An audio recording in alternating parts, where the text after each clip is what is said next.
அற்புத கீர்த்தி வேண்டின் ஆனந்தம் பெருக வேண்டின் நற்பொருள் குவிதல் வேண்டின் நலமெலாம் பெருக வேண்டின் கற்பக மூர்த்தியானேன் பொற்பதம் பணிந்து வாரீர் பொய்யில்லை கண்ட உண்மை.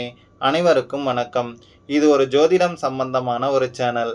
இந்த சேனலில் ஜோதிடம் சம்பந்தமான பல பயனுள்ள தகவல்களை தொடர்ந்து நாம் பார்த்துக்கிட்டு வரலாம்.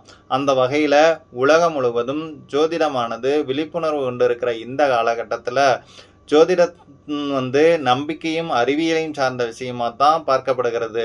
அந்த வகையில் ஜோதிடத்தை சரியான முறையில் நாம் கையாண்டோம்னா ஜோதிட சமூகத்திற்கு பல பயனுள்ள தகவல்களை தொடர்ந்து நாம் கொண்டு போய் சேர்க்க முடியும்.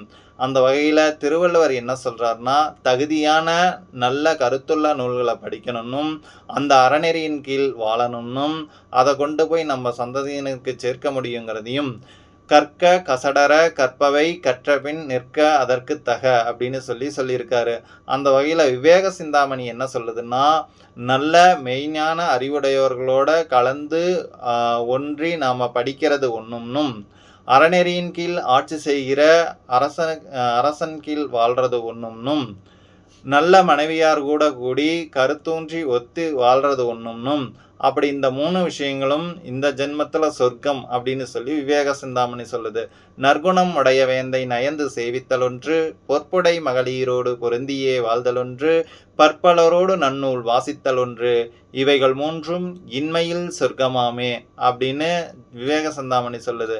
அந்த வகையில் ஜோதிடம் சம்பந்தமான பல விஷயங்களை தொடர்ந்து நாம் படித்து தெரிஞ்சு பார்த்துக்கிட்டு வரலாம்.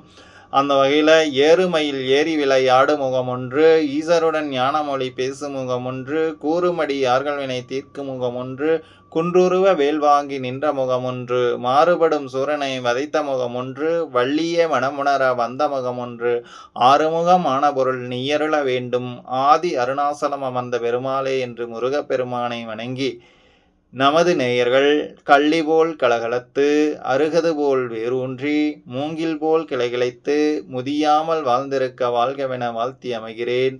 நன்றி, வணக்கம்.